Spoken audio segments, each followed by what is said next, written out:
오늘은 부활하신 예수님의 확실한 증거라는 제목으로 함께 말씀을 나누겠습니다. 예수님의 부활은 기독교 신앙에 있어서 매우 중요한 부분을 차지합니다. 이것을 믿는 것이 곧 구원의 핵심입니다. 그러니까 죽으심만 믿으면 안 되고 죽으시고 부활하신 그 주님. 하지만 예수님과 3년 동안 동거동락했던 제자들도 예수님의 부활을 쉽게 믿지 못했습니다. 그러니까 오늘 우리가 믿는다라는 것이 무엇인지 항상 하나님의 말씀을 통하여서 확인할 수 있어야 되고, 내가 믿는 믿음이 잘 믿고 있나, 그런 부분들. 왜냐하면 요사이 저는 이제 목사님들끼리 함께 만나면 교제할 때 그런 얘기를 합니다. 우리가 믿고 있는 그 믿음이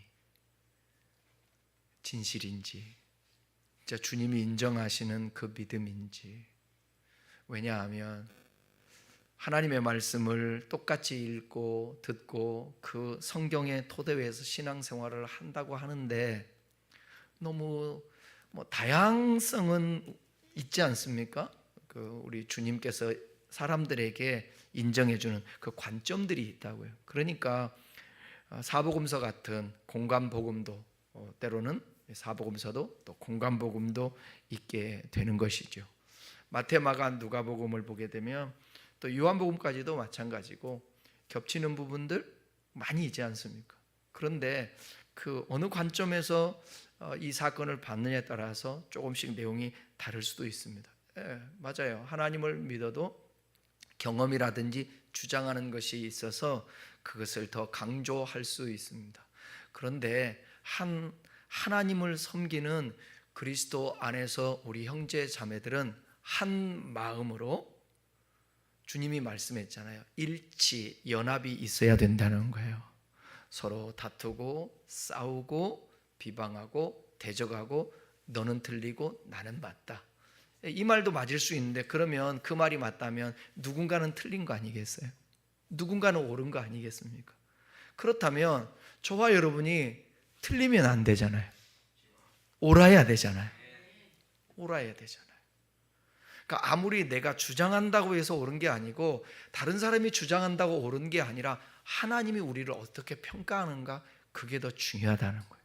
그럼 저는 뭘 보고 그럼 저 사람이 진짜 믿음인가 아닌가, 그거를 저는 가늠하냐면, 다림줄로 보냐면, 결과적으로 볼 때 그 사람이 지극히 이기적이라든지, 그럼 남을 비판하면서 폭력적이라든지, 자기 살기 위해서 남을 거짓말하며 피해를 준다든지, 이런 신앙의 열매가 보일 때 그 사람이 진짜 믿음인가, 그 동기가 진짜 믿음이었는가 알 수 있는 것이죠. 물질 없이 못 삽니다, 우리.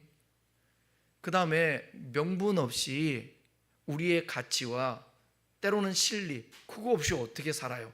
이 세상에 호흡하는 한, 그건 어쩔 수 없어요. 실리든 명분이든 다 갖고 살아요. 그 인생이에요. 그런데 그거를 자기중심적으로 거짓을 포장을 해서 거짓말하고 남을 속이고 남에게 피해를 주며 자기 이익을 가져온다고 한다면, 그 사람이 어떤 큰 소리를 치고 믿음 있다고 얘기해도 그분의 믿음은 성경적인 믿음이 아니라 성경을 도용한 자기 믿음일 수가 있다는 거예요. 이해하겠어요? 제 얘기를 이해하겠어요? 그러니까 그 사람이 지금 무엇을 소유하고 있는가, 뭘 누리고 있는가, 어떤 능력이 있는가, 그건 두 번째예요. 저분의 마음이 어떤 동기와 어떤 가치와 어떤 의미를 갖고 살아가는가, 그게 중요한 거예요. 여러분 분별할 때. 그러니까 우리가 신앙을 가지면서 추구하며 때로는 부러워할 수도 있잖아요. 그게 뭐 해야 되느냐? 어쩌면 저분은 항상 항상 마음이 선하고 따뜻하고 하나님의 말씀으로 살아내려고 몸부림을 치지? 그걸 봐야 되는 거예요. 저 사람이 좀 가난해도, 저 사람이 좀 병들어 있어도, 저 사람이 낮은 자리에 있다 할지라도 그렇게 봐야 된다. 유대 사회에서 예수님의 삶의 모습은 소유라든지 아니면 다른 것들을 볼 때에 예수님은 다른 사람들에게 부러움의 대상일까요? 무시의 대상일까요? 왜요? 여우도 머리 둘 곳이 있다고 그랬는데 예수님 머리 둘 곳이 없죠. 또 예수님의 몸은요? 예수님의 몸은 이사야서 53장에 보게 되면 정말 흠모할 만한 그 모습이 없는 것입니다. 우리가 성화를 보니까 예수님이 참 머리 기르시고 멋있어 보이는 것이지 실제적으로는 흠모할 모습이 아니었단 말입니다. 그 당시에 메시아라고 아무리 외쳐도 메시아처럼 보이는 외적 모습이 없었다라는 거예요. 사람들이 무시하죠. 그러나 그분 자체는 하나님이셨습니다. 그리고 그의 말이 생명이었습니다. 그의 삶이 진실이었습니다.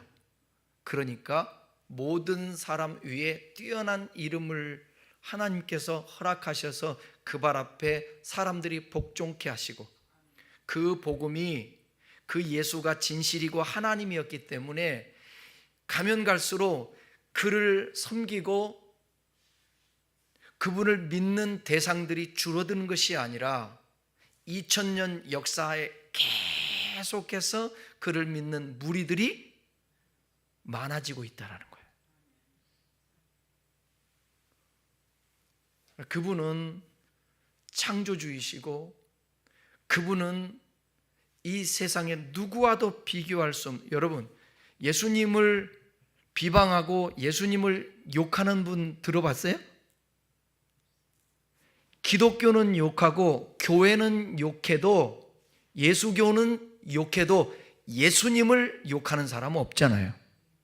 왜냐하면 그분 자체가 진리였기 때문에 그래요. 뭐가? 그분의 성품, 그분의 인격, 그분의 삶이 진리였기 때문에 그렇다라는 것입니다. 오늘 저와 여러분들도 그것을 추구해야 되지 않겠습니까? 왜냐하면 그걸 추구하면서 살아야 우리에게 영원히 주어지니까요. 이 세상에서 내중심적인 믿음으로 어떤 것을 성취한다 할지라도 그것은 잠시 잠깐입니다. 저 목사니까 목회로 얘기해 볼까요? 아무리 그 사람이 목회를 어마어마하게 크게 하고 많은 사람들을 모이게 하고 가는 곳곳마다 부흥회를 해서 사람들이 병든 자도 낫게 하고 복음을 전해서 주님께로 돌아오게 하고 그런다 할지라도 그것은 쓰임받았을 뿐이지 그분 자체가 예를 들어 진실하지 않고 하나님 말씀 가운데 서 있고 신실함이 그분에게 없었다면 주님께서 나중에 네가 선지자 노릇했어도 병든 자를 고쳤어도 귀신을 내어 쫓았어도 불법을 행하는 자야 나는 너를 알지 못한다, 이런 거예요. 하나님이 이 시대를 진짜 정화하고 있다라는 생각이 들어요. 특별히 믿음의 사람들, 특별히 교회들을.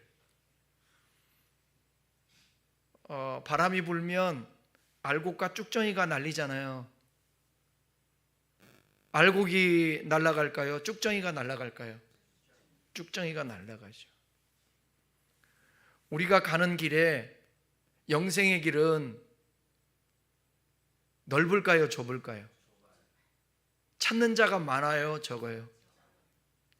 근데 우리는 늘 언제나 생각이 많은 것, 큰 것, 이걸 생각하거든요. 성경은 역설적으로 말해요. 그 가는 길이, 영생의 길이 좁다. 찾는 이가 그래서 많지가 않다. 그런데 멸망으로 인도하는 문은 넓어서 찾는 이가 많다. 구원의 길은 쉬우면서도 이게 나를 내려놓고 포기하면 되게 쉬운 거거든요. 좁아도 그 길 가면 되니까. 근데 자기 부인을 하지 않고 온전한 신앙을 하지 아니하면 이 가는 길이 너무 힘든 거예요. 여러분, 믿음의 사람에게, 사도 바울에게 오늘 여기 사도 바울이 이 자리에 와서 앉아있다고 하면, 바울 선생님 한 가지 물어보겠는데, 인생이 참 고달팠는데 힘들었는데 어떠세요? 그 삶이 후회스럽습니까? 의미가 없었어요? 가치 없었어요? 죽을 똥쌀똥 마지못해 살았습니까? 그럼 뭐라고 대답할까요? 주님이, 그 바울이, 아니 성 목사님, 내가 인생을 살아보니까 그렇지 않아. 항상 나 기뻐했어. 범사에 감사했어. 나 평안을 누리면서 살았어. 근데 아팠어. 근데 때로는 힘겨웠어.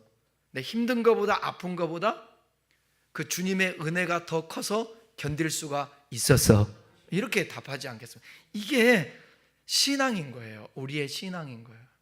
그러니까 신앙은 고생하고 힘들고 그렇게 생각하면 안 돼요. 힘들고 고생스러워도 그 모든 것들을 승화시키고 그 속에 기쁨이 있고 감사가 있고 감격이 있게 되고 견딜 수 있는 힘을 공급받게 되는 것입니다. 그게 신앙인 거예요. 그래야 저와 여러분들이 이 수요 예배, 수요일 날 와서 하루 종일 일하고 또 힘들게 계시다가 와서 이 시간 집에 가서 밥 먹고 쉬고 그럴 시간에 와서 예배 드림이 아깝지가 않고 이 시간이 의미가 있지 않겠습니까? 예수님과 함께 3년 동안 동고동락했어요. 근데 그들에게는 아직 믿음이 미숙한 겁니다. 그리고 예수님이 십자가에서 죽으셨어. 그러고 나니까 얼마나 혼란스러웠겠어요. 실망도 되고 절망도 되고. 그렇게 안 했으면 참 좋았을까. 왜 그랬는가? 믿음이 부족한 거예요. 주님께서 그토록 말씀하셨는데 그게 안 믿어진 것입니다. 안 믿어진 거예요. 우리는 간접 경험을 하잖아요. 성경을 통하여서 계속 묵상하고 하나님 앞에 질문하면서 이 제자들과 같은 이런 과오를 범하지 않고 온전한 믿음의 자리로 나갔으면 좋겠습니다. 오늘 본문에서는 예수님께서 부활하신 몸으로 제자들에게 나타나셔서 그들에게 평강을 선포하시고 자신의 부활이 실제적이고 확실하다고 그렇게 말씀하시면서 그 증거를 직접 보여주십니다. 내가 한 말이 거짓말이 아니다. 그걸 증거로 보여주는 거예요. 여러분, 성경에 기록된 66권의 말씀이 거짓이 아니라 신실하신 하나님이 말씀하신, 이것은 오르시고 옳은 말씀이고 성취되었던 말씀이고 앞으로 성취될 확실한 말씀이라는 거예요. 우리 또한 그것을 믿어야 된다는 것입니다. 오늘 말씀을 통해 부활의 확실성과 그로 인해 주어지는 우리에게 하나님의 평강과 위로와 그 믿음의 능력이 있기를 축원합니다. 36절을 읽겠습니다. 이 말을 할 때에 예수께서 친히 그들 가운데 서서 이르시되 너희에게 평강이 있을지어다 하시니, 예수님께서 십자가에 죽으심으로 절망했던 제자들 중 두 제자가 엠마오로 내려가다가 예수님을 만나요. 예수님을 만나고 주님의 음성을 듣고 함께 떡을 받아 먹고 그리고 나서 예루살렘으로 올라가요. 그리고 다른 제자들과 함께 예수님을 만나 이야기를 하고 있었을 때에 예수님께서 나타나셔서 이와 같이 말씀하신 거예요. 부활하신 예수님께서 너희에게 평강이 있을지어다. 너희에게 평강이 있을지어다. 누구도 빼앗을 수 없는, 저도 가장 기대하는 게 그거예요. 여러분, 왜 돈이 필요해요 지금? 평안하려고, 돈이 좀 생기면 평안하지 않아요? 뭔가 좀 얻고 어느 위치에 가면 든든하고 마음이 평안하지 않아요? 근데 우리 주님이 말씀하시는 것은 그 평안을 말하는 게 아니에요. 평안할지어다. 예수님께서 제자들이 모여있는 곳에 오셔서 가장 하신 말씀입니다. 먼저 하신 말씀입니다. 단순한 인사가 아니었어요. 두려움과 불안에 떨고 있는 제자들에게 주신 중요한 메시지. 여러분, 이거 그 당시에 제자들 얘기라고 가볍게 여기면 안 돼요. 생각해 보세요. 고기를 잡고 있던 어부예요. 그 다음에 세관에서 세리를 했었어요. 세관지기로. 근데 예수님이 갑자기 팔로미 나를 따르라. 그래서 자기 직업도 버리고 모든 것을 다 버리고 가족도 버리고 주님을 쫓았어요. 주님을 쫓았을 때는 두 가지 생각이 있었을 거예요. 하나는 영적인 거, 하나는 육적인 거. 영적인 것은 뭐냐? 구원받는 거. 육적인 것은 저분 따라가면 뭐 한 자리 차지할 것 같은데? 여러분, 오늘날 우리 정치권의 국회의원이라든지 정치권의 장관들이라든지 이런 분들이 구설수에 오르고 법정에 서고 청문회에 서고 국회 운영에 서서 창피를 당하고 이래서 그렇지, 여러분, 장관 되기가 쉽습니까? 국회의원 되기가 쉽나요? 여러분의 가정에 장관, 차관이 있고 공무원 3급만 있어도, 어디에 교수만 하나 있어도, 아니 대화동에 동장만 돼도 그잖아요. 우리의 어떤 사업하는 사업의 사장만 돼도 그런 걸 기대를 했잖아요. 예수님 따라갈 때 저분 따라가면 뭐든지 혜택을 볼 것 같아. 거기다가 또 여러분 생각해 보세요. 앞에 이런 표현을 해도 괜찮을까요? 조폭이 있다고 생각해 보세요. 조폭이 앞에 딱 가는데 뒤에 따라가는 사람들 어떤 표정이에요? 이렇게 하고 쫓아가는 분 봤어요? 에? 그거 아니잖아요. 뒤에서 호주머니다 앞에 안 보이니까 호주머니 딱 넣고 등치 있는 사람들이 뻐기고 가잖아요. 누가 건들기만 해봐라 가만히 안 있을 때 그렇게 하고 가잖아요. 그런 것들이 예수님을 따르는 제자들에게 있었단 말이에요. 제자들끼리도 서로 싸워요. 그 믿음은 대단했어요. 예수님의 죽으심과 부활은 안 믿었는데 뭔 믿었느냐? 예수님이 메시아로 쓸 것을 믿었다고. 어떤 정치적인 메시아.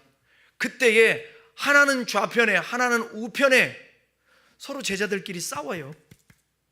그 자리 얻을 것을. 그 믿음은 대단한 거야. 근데 예수님이 죽으시고 부활, 이건 안 믿었던 거야. 그러니까 막상 예수님이 십자가 믿었던 그분이 십자가에 죽으시니까, 그럼 죽었으면 뭘 믿어야 돼요? 그렇죠. 예수님이 말씀 누누이 3일 만에 부활할 것이다고. 근데 그것을 안 믿어요. 그리고 다 뿔뿔이 흩어져요. 그러면서 마음에 두려움과 불안에 떨고, 그동안에 여러분 3년 반 동안이나 고기 잡다가 쉬었으면 어떤 일이 벌어질까요? 그냥 배를 놔뒀으면 썩었을 것이고 그물을 놔뒀으면 그물도 썩었을 것이고, 근데 그때 처분을 했으면 이제 또 가서 새롭게 준비해야 되지 않겠습니까? 배 한 척이 네 집의 이름도 아니고 다시 돌아간다는 게 힘들잖아요. 그래도 가는 거예요. 그래서 엠마오 마을로 내려가는 이 많은 제자들 중에 이 두 제자가 어떤 마음으로 내려갔다고? 여기서 대화역까지, 여기서 화정역까지 지금 가는데 그 걸어가는 도중에 어떤 마음이었다고? 절망하고 슬퍼했다는 거죠. 절망하고 슬퍼했다. 그거 생각해 보세요, 여러분. 직장 잊어버렸죠? 자기가 추종하던 사람들이, 지도자가 떠나버렸죠?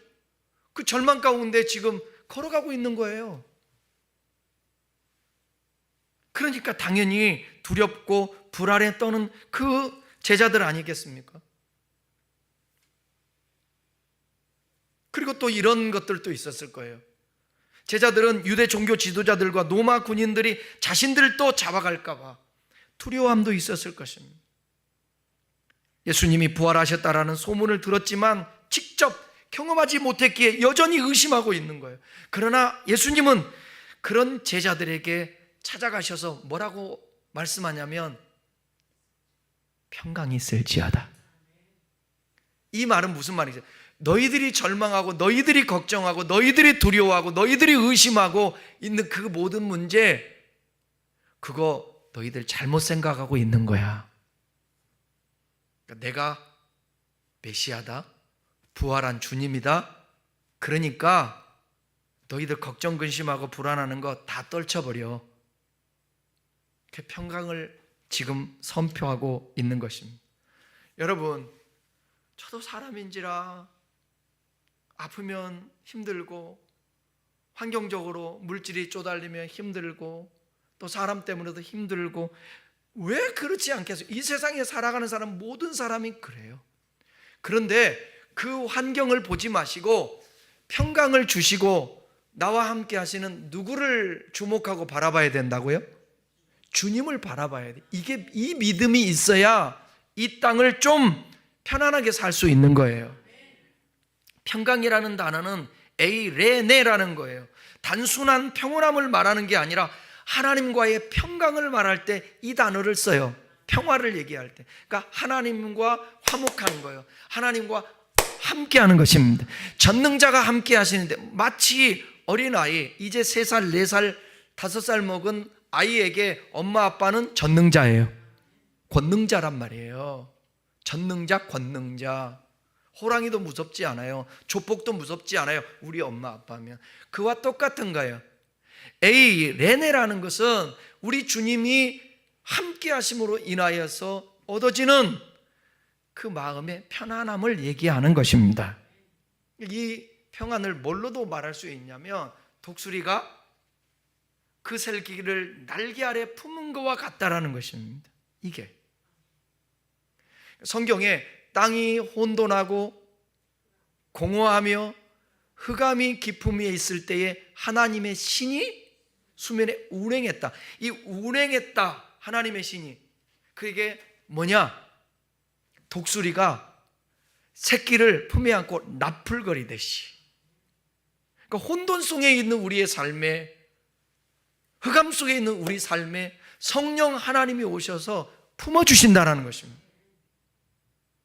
마치 뭐와 같겠습니까? 추운 겨울, 그저께인가요? 그저께인가 정말 바람이 매섭더라고요. 3.1절인가? 아주 비바람도 치고 아주 매섭다고. 그런데 아무리 매섭게 불어도 이 안에 예배당 공간에 들어오면 그건 평안한 거 아니겠습니까? 아무런 피해를 입지 않죠. 때로는 이게 아늑한 이 공간이 꼭 나쁜 건 아니에요.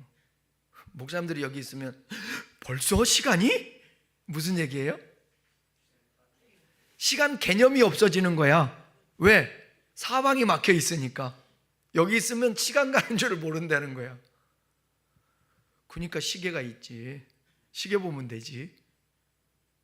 그러니까 보호라는 게, 여러분, 어느 공간에 딱 들어오면 따뜻해지듯이, 이게 하나님이 주시는 그 평강의 의미인 거예요. 그러니까 단순한 감정적 위로가 아니라 부활의 사실을 믿는 자에게 주어지는 하나님 나라의 평강이에요. 하나님의 임재의 평강입니다.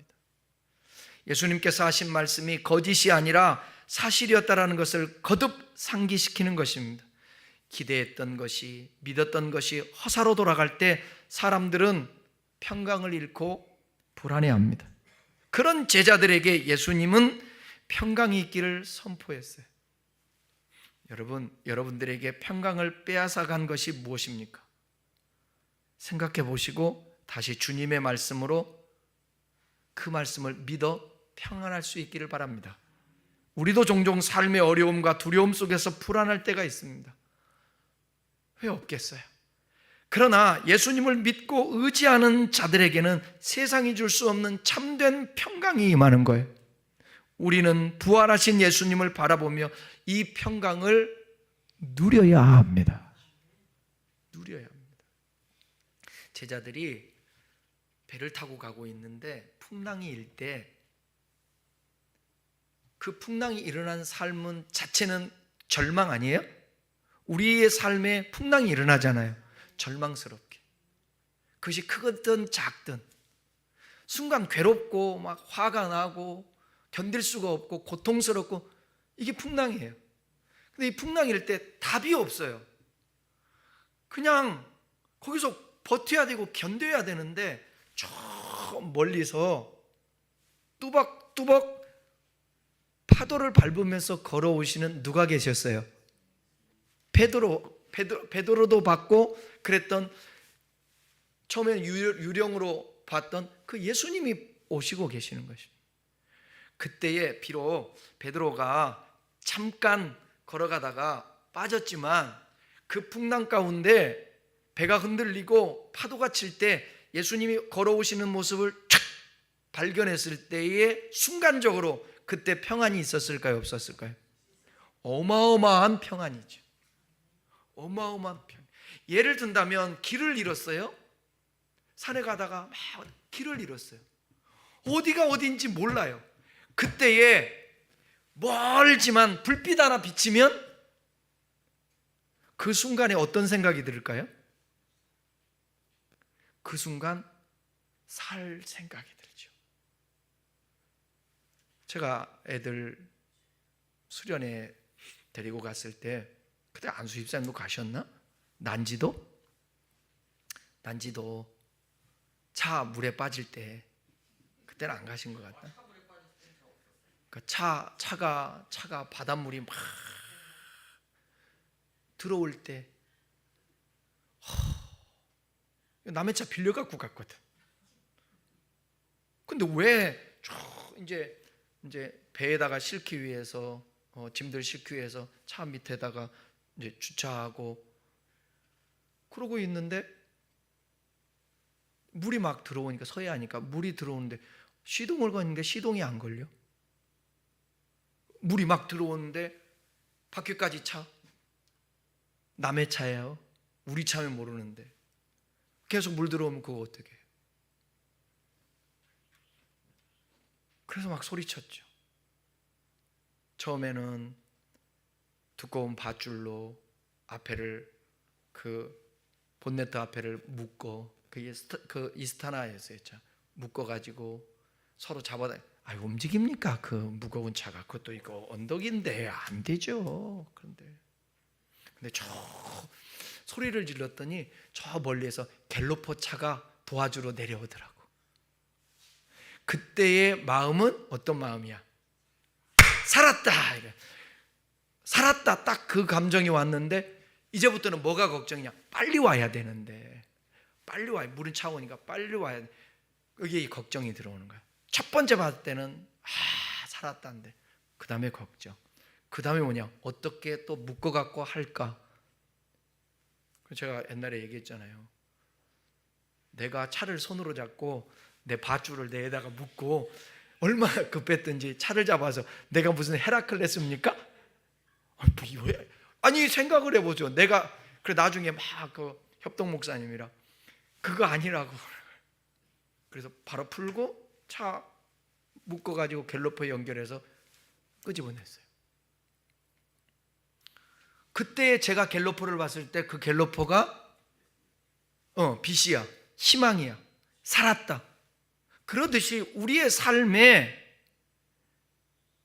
그 희망이라는 것은 그냥 모든 소원을 이루어지는 게 그게 소원, 그 희망이 아니라 우리의 삶의 모든 것을 다 하시고 가장 퍼펙트하게 합력하여 서누르시고 옳은 길 인도하시는 주님이 우리 앞에 보일 때에 그것이 소망, 희망, 거기서 오는 평안인 거예요. 그게 우리에게 필요한 것입니다. 그렇게 이게 하나님을 신뢰하는 믿음인 거예요. 오늘 저와 여러분 이 말씀을 듣잖아요. 뭔 말씀? 너에게 뭐가 있을지어다? 평강이 있을지어다. 이것은 2000년 전에 제자들에게만 한 말씀이 아니라 오늘 이 예배를 드리는 공간, 저와 여러분들에게 하는 거 아니에요? 너희에게 평강이 있을지어다. 평강이 있을지어다. 여러분이 지금 걱정하고 여러분이 평강을 빼앗은 게 뭡니까? 그거 바라보지 말고 누구를 바라보라고요? 이 말씀하신 주님 바라보라는 거예요.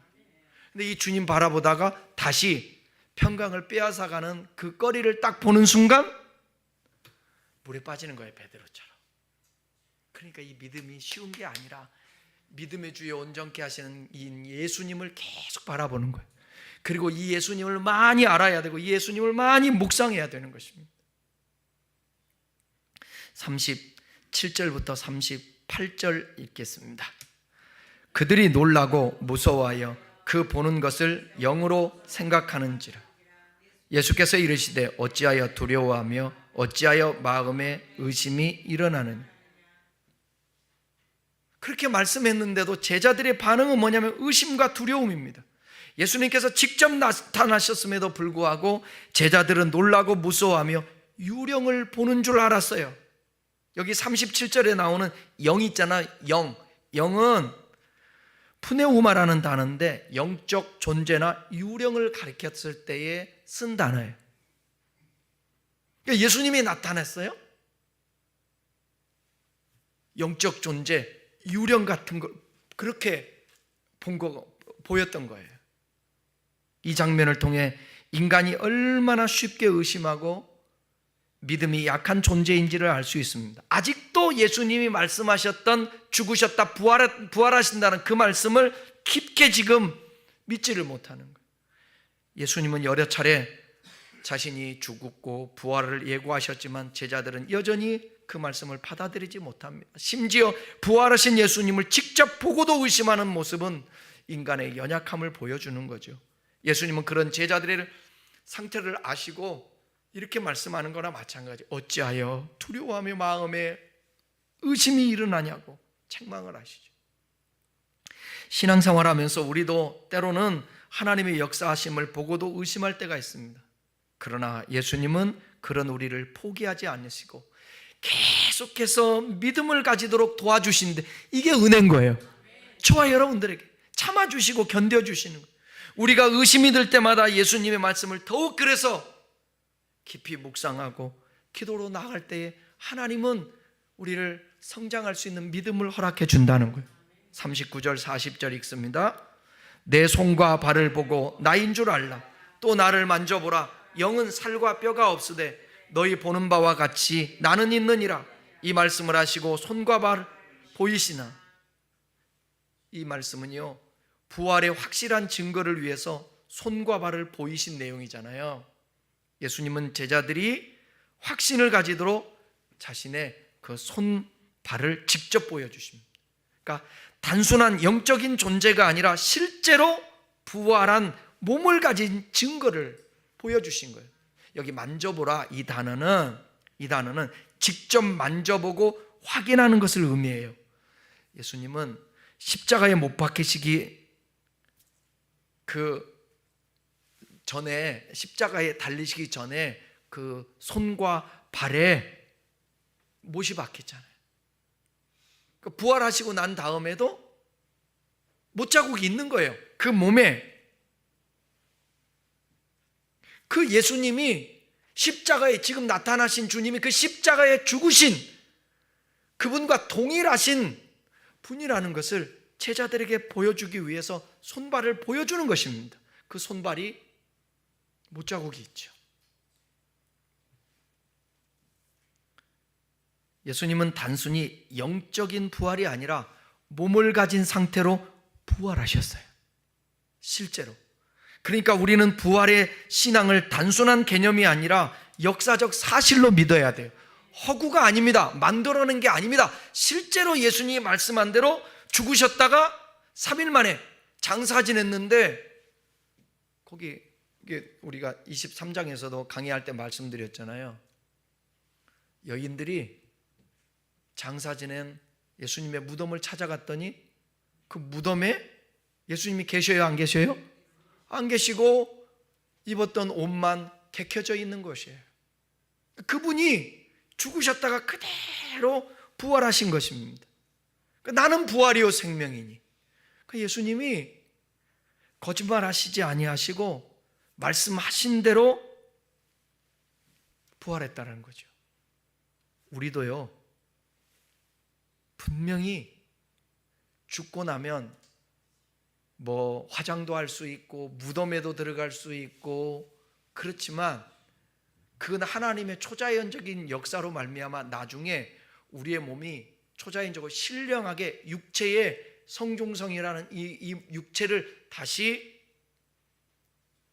신령한 몸을 덧입어서 부활하는 거예요. 다시 사는 역사가 있다고.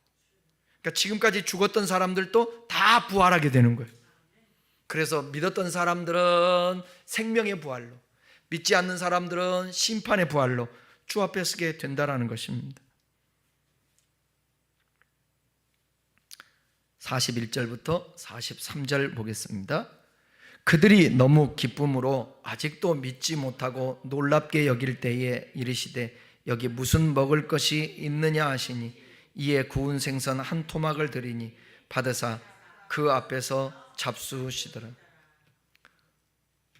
그러니까 제자들에게 확실한 믿음을 심어주기 위해서 예수님께서는 먹는 모습을 통해서 부활을 확증하시는 거예요. 예수님은 제자들이 여전히 놀라움과 기쁨 속에서 믿기지 않은 반응을 하는 것을 아시고 그대로 이건 깜짝 완전히 안 믿는다라는 것이 아니라 너무 놀래갖고 어떻게 할 줄을 몰라. 믿기지 않는 일들이 벌어졌어요. 그래서 함께 식사하심으로 부활을 더욱 확실하게 제자들에게 증거로 보여주십니다. 제자들에게 먹을 것이 있느냐고 물으시고 구운 생선을 받아서 드셨어요. 그러니까 예수님은 단순한 영적 존재가 아니라 실제로 몸을 가진 부활체로 살아나셨음을 제자들에게 보여줬던 것입니다. 예수님께서 제자들과 함께 식사하심으로써 자신은 유령이라든지 환상이 아니라 실제라는 것을 보여줬던 거예요. 제자들의 석연치 않은 믿음을 확신 있는 믿음으로 굳히실 뿐만 아니라 오고 오는 세대의 많은 사람들에게 예수님의 육체적 부활을 의심하지 않도록 물리적인 방법, 즉 음식 먹는 것을 통해서 명확하게 증명하신 것입니다. 저는 오늘 말씀을 준비하고 하면서 그런 참 하나님의 은혜를 이게 깨달았어요. 뭐냐면 예수님은 우리를 설득하시는 거예요. 우리 주님은 우리를 혼내고 우리를 포기하고 너만 믿음이 있다우야 그러지 아니하시고 계속해서 설득해 가는 거예요. 여러분 같으면 베드로를 저런 배신자 그러지 않을까요? 근데 우리 주님이 넌 배신자야 그러지 아니하시고 찾아오시잖아요. 요한복음 21장인가요? 보게 되면 예수님 20장인가 21장에 예수님이 베드로가 수제자였지만 주님 부인하고 예수님 십자가에 죽으시고 그래서 자기 고향으로 가요. 그리고 다시 어부의 삶을 살아요. 근데 주님이 찾아오시잖아요. 주님이 베드로에게 배신자여 이렇게 부르지 않아요. 이런 배신자 그러지 않아요. 처음 예수님이 베드로를 부르실 때 베드로가 어디 있었어요? 뭐 하고 있었어요? 그물을 깁고 있었어요. 그리고 고기 잡으러 나갔을 때 예수님께서 베드로에게 뭐라고 얘기하죠? 고기 잡는데 깊은 데로 가서 그물을 던지라. 원래 고기를 던질 때, 그물을 던질 때는 너무 깊으면 어떻게 되겠어요? 고기가 다 빠져나가겠죠. 근데 그렇게 던지래요. 베드로가 이해가 안 가죠. 근데 예수님이라고 하면서 던지라고 그러니까 던졌더니 얼마만큼 잡아요? 많이 잡았어요. 많이 잡았어요. 그리고 주님을 따라가고 하나님의 아들입니다 고백했던 그 베드로가 예수님이 십자가에 죽으신다고 하니까 자기도 죽을까 봐 예수님이 도망갔어요. 근데 그 예수님이 그 부활하신 다음에 베드로에게 찾아가서 베드로가 그물을 던지는데 다시 기적을 베푸세요. 그물을 던지라 할 때 그물을 던졌더니 또 어마어마하게 고기가 잡혀요. 그리고 그것을 구워 먹어요, 함께. 그때 어떤 생각이 했을까요? 베드로가 뭘 생각했을까요? 불에다가 생선을 구워 먹을 때, 옛날에 불 쬐고 있었을 때 자기가 예수님 부인했던 거 생각나지 않았을까요? 그 불 보면서 예수님이 어떻게 부정적으로 보면 참 얄밉게 저렇게 하시지 그럴 수 있지만 그렇게 설득해 가는 거예요. 그 연상케 만들고. 그래서 베드로가 그러잖아. 네가 나를 사랑하느냐? 점점 설득해 가세요. 진심을 끌어내요. 몇 번 물어요? 3번 물어요. 왜 3번 물었어요? 3세판이라?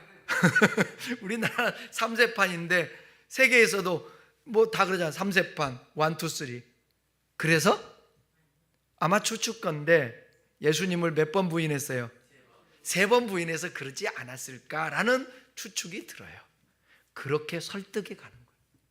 여러분 한 번 잘못했다고 예수님이 심판 내리지 않아요? 우리 주님이 여러분 혼내지 않아요? 여러분 혼냈으면 나는 여기 설 수도 없었고 여러분은 이 예배당에 올 수도 없었어요.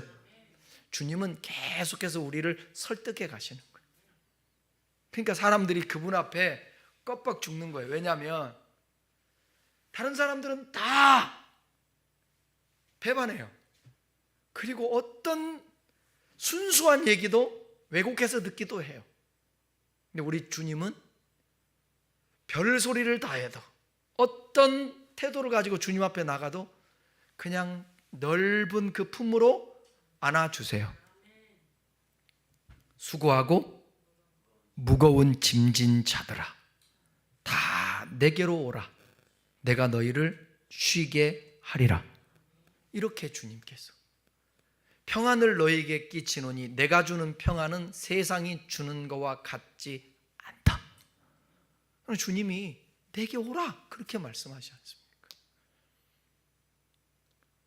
인류 역사상 예수님께서 제일 배신감을 느꼈던 게 제자들 아니겠습니까?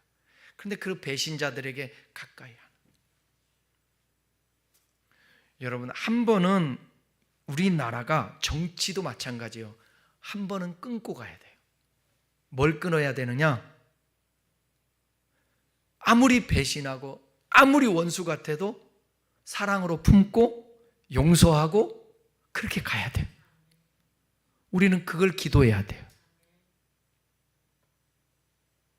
그래야 하나님이 더 역사에 주시는 거예요.